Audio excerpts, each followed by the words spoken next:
कि इस योजना से पूरे बुंदेलखंड में और बुंदेलखंड के अलावा भी मध्य प्रदेश के 10 जिले और उत्तर प्रदेश के 4 जिले, ये सब लाभान्वित होने वाले हैं। वैसे तो आप सब तुम्हें बता दूं कि हमारे प्रदेश के अध्यक्ष आदरणीय विष्णुदत्त शर्मा जी के द्वारा कल जिला केंद्र पर एक प्रेस कॉन्फ्रेंस की गई थी, लेकिन चूंकि यह कार्यक्रम यह खर्राव में हो रहा है और राजनगर विधानसभा में हो रहा है, तो माननीय के आदेशानुसार उनका ये कहना था कि अपनी अपनी विधानसभा में भी प्रेस कॉन्फ्रेंस करो। और चूंकि फिर मैं यही कहूँगा कि हमारे खर्राव में कार्यक्रम है, तो मैंने सोचा कि हमारे जो खर्राव के मीडिया के हमारे मित्र भाई हैं, बड़े भाई लोग हैं, इनके साथ भी बैठ करके बातचीत करके, क्योंकि ये जो सौगात है सबके लिए, चाहे पत्रकार भाई हो, राजनीतिक क्षेत्र से जुड़े हुए हो, किसान हो, बुंदेलखंड का चहुमुखी विकास इस योजना से होने वाला है। तो चूंकि प्रचार प्रसार के लिए और किसी बात को नीचे तक पहुंचाने के लिए सबसे बड़ा माध्यम होता है मीडिया, तो फिर हमने यही तय किया कि हम भी अपनी विधानसभा में, हमारे जो इस विधानसभा के पत्रकार बंधु हैं, हमारे पत्रकार भाई हैं, उनके साथ बैठ करके हम चर्चा करें। तो जैसा कि आप सबको पता है कि यह जो योजना आने वाली है, जैसा कि मैंने बताया है कि 10 जिले हैं जो मध्य प्रदेश के और 4 जिले उत्तर प्रदेश के, और बुंदेलखंड के सभी जिले, सागर हो गया, अपना दमोह हो गया, पन्ना हो गया, छतरपुर हो गया, टीकमगढ़ हो गया, निवाड़ी हो गया, ऐसे, और उत्तर प्रदेश के बुंदेलखंड के अपना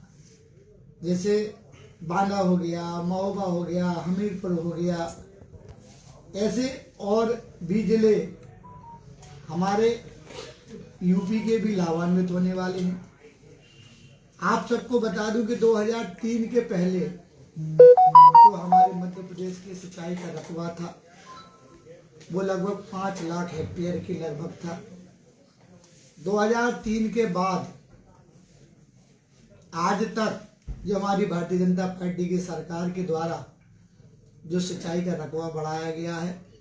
वो लगभग 60 लाख हेक्टेयर की लगभग सिंचाई का रकबा बढ़ा है। और मुझे बताने में खुशी है कि जो कांग्रेस की सरकारें रही हैं और 60 साल में इनका जो सिंचाई का रकबा हुआ वो 5.5 लाख हेक्टेयर के लगभग था। और जो ये योजना है हमारी केन बेतवा लिंक परियोजना के माध्यम से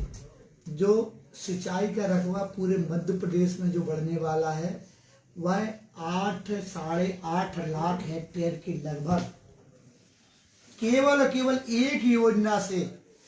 बढ़ने वाला है। और हमारे मध्य प्रदेश के बुंदेलखंड के का जो एरिया है वो 4.5 लाख हेक्टेयर के लगभग जो सिंचाई का रकबा है वो बढ़ने वाला है। और उसमें लगभग 750 के लगभग गांव बुंदेलखंड के लाभान्वित होने वाले हैं। और इस योजना में आपको बता दूं कि जो योजना है वो 44,650 करोड़ रुपए की योजना है। यह योजना पूर्णतः होने तक इसका अनुमानित जो खर्चे होगा, जो लागत होगी उसकी, वह 1 लाख करोड़ के लगभग पहुंचेगी। ये आज तक की बुंदेलखंड की सबसे बड़ी योजना है। और इस योजना से आप सबको पता है कि इस योजना से पानी जब बुंदेलखंड में आएगा, जो हमारा बुंदेलखंड है, ये जो सूखा बुंदेलखंड कहा जाता था, गरीब बुंदेलखंड कहा जाता था, आज कहीं ना कहीं इस पानी के आने से जो खेती के मामले में उदाहरण दिया करते थे कि यूपी की, उत्तर प्रदेश की खेती देख लें, अपन पंजाब की, हरियाणा की खेती, और खेती के कारण उन क्षेत्रों की जो संपन्नता है वो उसकी चर्चा पूरे देश में होती थी। और कहीं ना कहीं जब बुंदेलखंड की चर्चा होती तो हम कहीं ना कहीं पीछे रह जाते थे। और आज वो दिन दूर नहीं है कि जब हमारे देश के यशस्वी प्रधानमंत्री के द्वारा इतनी बड़ी सौगात दी जा रही है कि आज हमारे खेत भी लहलहाएंगे, फसलें होंगी। और जो हमारे लिए सपना था कि हम सुनते थे कि 3 फसलें किसान करते हैं, गरीबों में भी लोग पैदावार करते हैं, फसल बोते हैं, तो आज वो दिन बुंदेलखंड में भी आएंगे कि हम 3 फसलें लेंगे। हमारे किसान भाई जो हैं, जो आज आर्थिक तंगी से जूझ रहे हैं, उनके घरों में भी संपन्नता आएगी। और जब क्षेत्र में संपन्नता आएगी तो जो हमारे क्षेत्र में सबसे प्रमुख जो एक मुद्दा रहता है, हमेशा पलायन का मुद्दा रहता है। जो हमारी क्षेत्र की जनता, जब उनको काम धाम नहीं रहता है, कोई किसानी का काम नहीं रहता है, खेतों में पानी नहीं रहता है, तो पैदावार करने से कोई मतलब नहीं है, तो वो बेचारे काम धाम की खोज में कहीं ना कहीं अपने एरिया को छोड़ करके, अपने क्षेत्र को छोड़ करके अन्य कहीं जा करके रोजगार की व्यवस्था करते हैं, काम की व्यवस्था करते हैं। तो इस योजना के आने के बाद हमारे जो भाई हैं, वो इस क्षेत्र के जो भाई बंधु हैं, वो यहीं रुकेंगे, यहीं अपना जीवन यापन करेंगे, यहीं अपना रोजगार ढूंढेंगे, यहीं खेती बाड़ी करेंगे। और जो खेत आज तक हम देखते हैं कि बुंदेलखंड में कई ऐसे खेत भी हैं कि जो पानी ना होने के कारण आदमी के पास खेती तो है, लेकिन उसे पता है कि मेरे बोने से होता क्या है, ना तो मेरे कुएं में पानी है, ना डैम में पानी है, ना नहर है, ना बोर में पानी निकल रहा है। तो कई खेत ऐसी, कई जमीनें ऐसी है कि जो बंजर पड़ी हुई हैं, उसको लोग बोते नहीं हैं। जैसे ही पानी आएगा तो जो छूटा हुआ जो रकबा है, जो आज तक बोवा नहीं है, पानी के कारण वहां फसल नहीं हो पा रही है, तो वह भी, उनमें भी फसलें लहलहाएंगी और पैदावार किसानों की बढ़ेगी। और केवल ये खल्लाहो, बुंदेलखंड तो ठीक है, अपन खल्लाहो की बात करें तो कहीं ना कहीं पानी के आने से जब लोग बढ़ते हैं तो रोजगार बढ़ते हैं, संपन्नता बढ़ती है, संपन्नता बढ़ती है तो लोग, टूरिस्ट का जो हमारा जो खजुराहो का एक विशेष जो एक लोगों को एक आस रहती है कि हमारा टूरिज्म कैसे बढ़ेगा, तो कहीं ना कहीं केंद्रीयता के आने से जो हमारा बुंदेलखंड संपन्न होगा और हरियाली होगी और सुंदरता होगी और प्राकृतिक सौंदर्य बढ़ेंगे। उस कारण से लोग, जैसे हमने देखते हैं हमारा टाइगर रिजर्व हो चाहे खजुराहो हो, ये, और जब पानी होंगे तो चारों तरफ और भी हरियाली होगी। और खजुराहो के लिए जो हमारा पर्यटन से खजुराहो पूरी तरीके से जो निर्भर रहता है, तो उसके लिए भी कहीं ना कहीं लाभान्वित होंगे। और हमारी इस विधानसभा में हम आपको बता दें कि ऐसा कोई भी गांव नहीं है, हमने सूची देखी है कि कोई भी गांव नहीं है। हम अपने आप को सौभाग्यशाली मानते हैं और मैं अपने आप को सौभाग्यशाली मानता हूं कि आप सबके सहयोग से, जनता जनार्दन के आशीर्वाद से हम उसके प्रत्यक्षदर्शी हैं। प्रत्यक्षदर्शी के अलावा वह योजना आ रही है, योजना बुंदेलखंड में आ रही है। बुंदेलखंड में ये हमारे लिए सौभाग्य है कि आदरणीय देश के प्रदेश अध्यक्ष भी कल यहाँ से होकर के गए हैं, पूरे संभाग के लोग पूरे, चूंकि यह भी हमारे लिए गौरव की बात है कि हमारे क्षेत्र के सांसद हमेशा लोकसभा में इस विषय को उठाते रहते थे। आपको एक चीज़ और बता दूं कि यह हमारे लिए और भी सौभाग्य की बात है कि हमारे देश के यशस्वी प्रधानमंत्री अटल बिहारी जी का जो सपना था कि हम नदियों को जोड़ने का अभियान चलाएंगे, और जो उनका अभी तक अधूरा था, हमारे देश के यशस्वी प्रधानमंत्री ने जो वास्तव में अंत्योदय के सिद्धांत को लेकर के, जो पिछड़े, जो हमारे गांव में रहने वाले लोगों के उत्थान के लिए जो बाबा भीमराव अंबेडकर का जो सिद्धांत था, जो हमारे पिछड़े लोगों के लिए काम करने के लिए जो प्रेरणा बाबा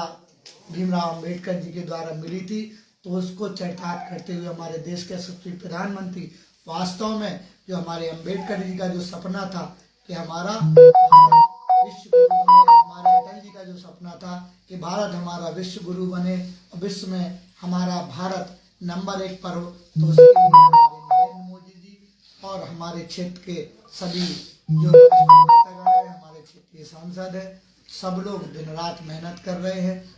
और मध्य प्रदेश के मुख्यमंत्री आदरणीय मोहन यादव जी भी उस दिन आने वाले हैं और वही भी पूरी जगह जगह जाकर के हर जगह कार्यक्रम कर रहे हैं, लोगों को आमंत्रण दे रहे हैं और सभी से आग्रह कर रहे हैं कि आपके क्षेत्र में इतनी बड़ी सौगात आई है, उस सौगात को लेकर के हमारे देश के यशस्वी प्रधानमंत्री आ रहे हैं। उस सौगात के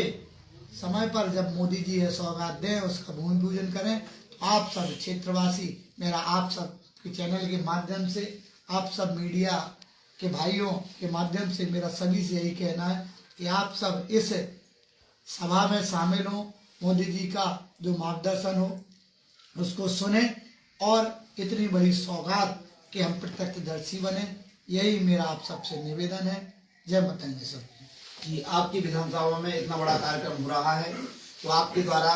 क्या तैयारियां की गई हैं, कितनी जनता आपके क्षेत्र यहाँ आएगी, क्या क्या व्यवस्थाएं आप द्वारा की जा रही हैं? चूँकि यह कार्यक्रम पूरे बुंदेलखंड का है, सभी जगह से संख्या आने वाली है। हमारी जनता जनार्दन है, सभी जो मैंने अभी जिले बताए हैं, चाहे वो टीकमगढ़ हो, पन्ना हो, निवाड़ी हो, दमोह हो, सागर हो,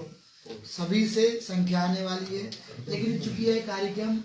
राजनगर विधानसभा में है, खड़गांव में है, तो हमारी वास्तव में हमारी भूमिका भी बनती है, हमारी जिम्मेवारी भी है कि अधिक से अधिक संख्या हमारी इस विधानसभा से आए। हम ये प्रयास कर रहे हैं कि और जिले तो आ ही रहे हैं, लेकिन अधिक से अधिक, चूँकि कल अध्यक्ष जी ने टारगेट लिया था, तो आपके चैनल के माध्यम से बताते हैं कि सभी जगह 20,000, दूर के जिले हैं तो 5,000, ऐसे सभी ने लक्ष्य लिए हैं। लेकिन हमारी विधानसभा को उन्होंने 50,000 का लक्ष्य दिया है और हम उसमें लग गए हैं। आज ही से, आज हमने लगभग सुबह से 11 बजे से बैठकें चालू की थी। अभी आपको पता है, चूँकि मैं लेट इस वजह से हो गया कि मैं बैठ के ही ले रहा था, तो बैठक समाप्त करके आपके बीच में आया हूँ और आपके माध्यम से यह संदेश जन जन तक पहुँचे और लोग इस सभा में सम्मिलित हों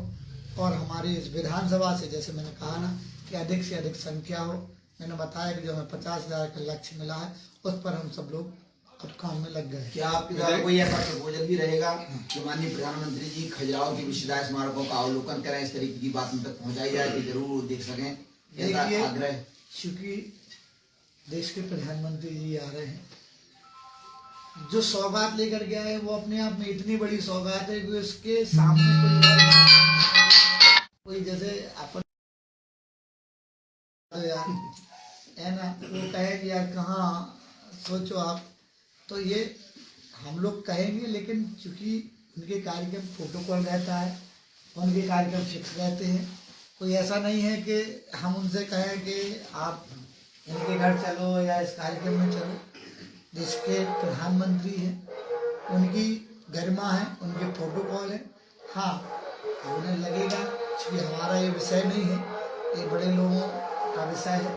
हमें तो उन्हें तैयारी के लिए जिम्मेवारी दी है, उसमें लगे हुए हैं और हमें चाहते हैं देश के प्रधानमंत्री जी आ रहे हैं, हमारे प्रधानमंत्री जी आ रहे हैं, उनका कार्यक्रम गरिमापूर्ण।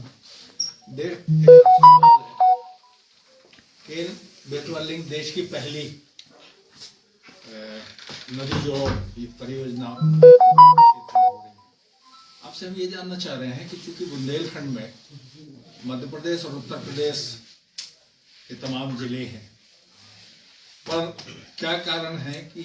आपके ही क्षेत्र में, और इसके लिए क्या एफर्ट किए गए जिसके कारण ये राजनगर विधानसभा क्षेत्र और खजुराहो लोकसभा क्षेत्र में ये लिंक बेतवा परियोजना का आधारशिला रखी जा रही है? ये मतलब कोई ऐसा ऑथेंटिक कारण तो नहीं, लेकिन हाँ, हम अपने आप को सौभाग्यशाली मानते हैं। क्योंकि कार्यक्रम कहीं ना कहीं तो होता है, लेकिन कई शासनिक दृष्टि से भी और भी कई कारणों से भी जब सब चीज़ों का अवलोकन किया गया अधिकारियों के द्वारा, हमारे जनप्रतिनिधियों के द्वारा, माननीय मुख्यमंत्री जी के द्वारा, प्रदेश अध्यक्ष जी के द्वारा, तो वह निकल करके आया कि सबसे उपयुक्त जो जगह होगी, कई जगह की चर्चाएं चली कि कार्यक्रम चुकी निवाड़ी में, झांसी में भी रख सकते हैं, उत्तर प्रदेश के ज़िले हैं, क्योंकि झांसी भी पूरा आ रहा है, नाम भूल रहा था मैं, और दमोह भी हो सकता है, पन्ना भी, निवाड़ी भी।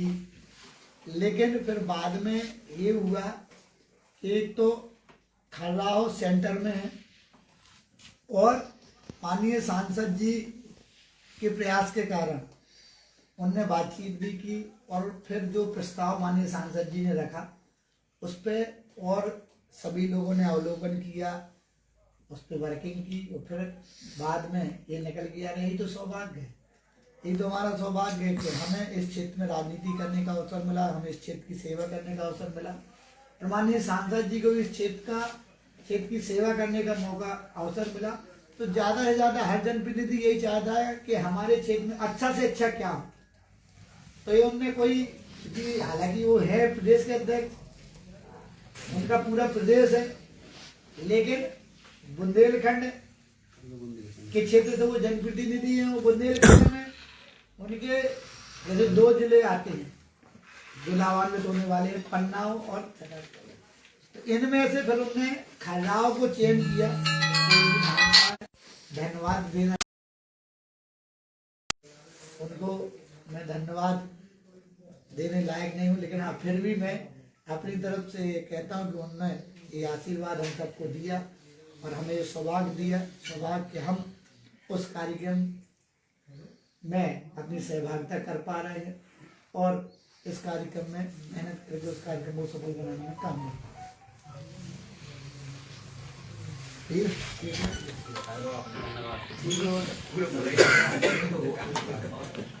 माइक